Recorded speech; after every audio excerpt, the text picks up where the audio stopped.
this. This is crack cocaine. It could easily have been heroin or PCP. It's as innocent looking as candy, but it's turning our cities into battle zones. We have a war, a shooting war, not in the Middle East right now. We have it on the streets of every major city in this country. And you know who's feeding and supporting the enemy? The casual drug user. When you hear substance abuse or abuser, what do you think? Probably negative thoughts come to mind. When you think of a drug addict, you think of a bad person.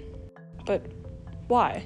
Unprecedented amount of drug abuse in Seattle is leading directly to a rise in violent crime. It is here to see in the open every day. Snapshots of America's fentanyl crisis. What used to be one of America's most beautiful and livable cities is being slowly destroyed by epidemic levels of crime, drug abuse, homelessness, and mental illness.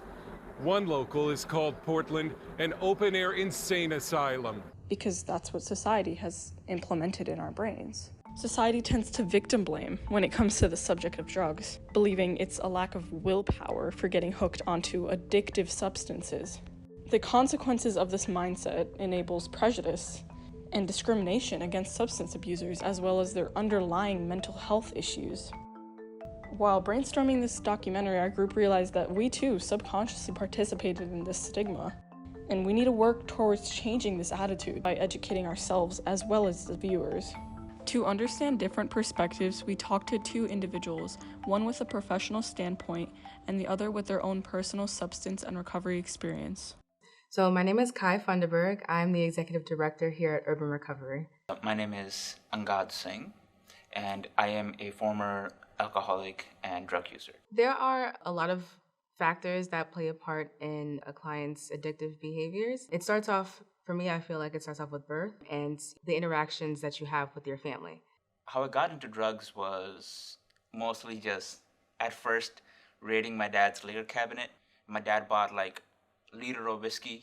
And my dad would also actually encourage me to take like a teeny tiny shot of it before going to school, because he thought that it would help me stay warm during the winter months. But I didn't really actually get addicted until I lost my dad and I had nowhere else to go. So I lost my mom when I was 4 and I lost my dad when I was 18.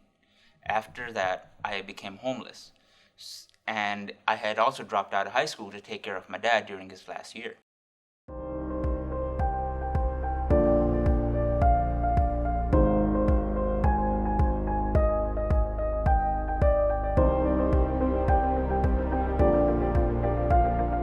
I also went to various different homeless shelters. There, I met a lot of different people who showed me a lot of different things. You're taking your familial experiences, whether it be like trauma or, a healthy relationship with your family or a negative relationship with your family, and you're adding the peer influences that you've had. And, you have a chance to pick those people, but sometimes it may not be the best pick that you have. And then you're basing on those two things, you're ultimately making decisions on your own life. People view drug addicts as like some sort of subhuman. Drug addicts are put in the same category as like murderers, like bank robbers or something like that, and we lock them away in prison. When in reality, they just had no escape. I was lonely, so I had nobody for me. And that's how I got into drug addiction. And I was treated the same way as if I was like a murderer on the sidewalk.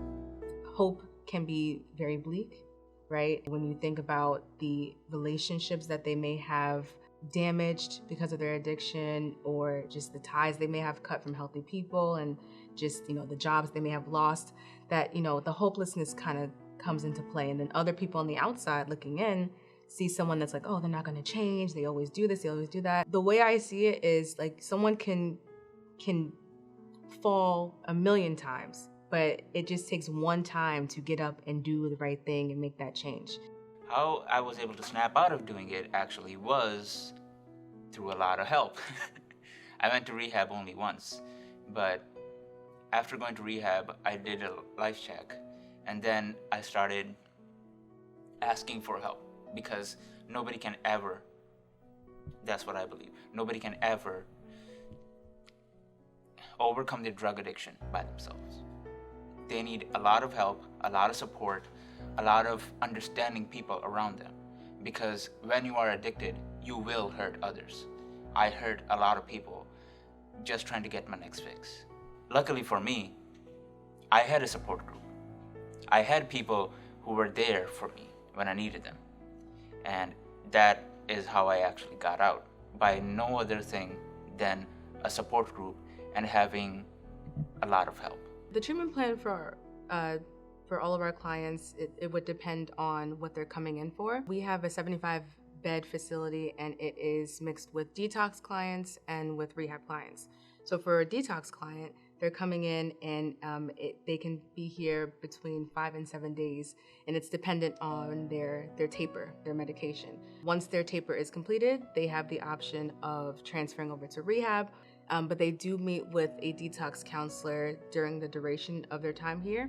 They meet daily with them just to check in to see how they're physically, mentally doing as they go through the taper. So for a rehab treatment stay, that's where the group counseling, which are psychoeducational groups, that's where the clinical counseling happens.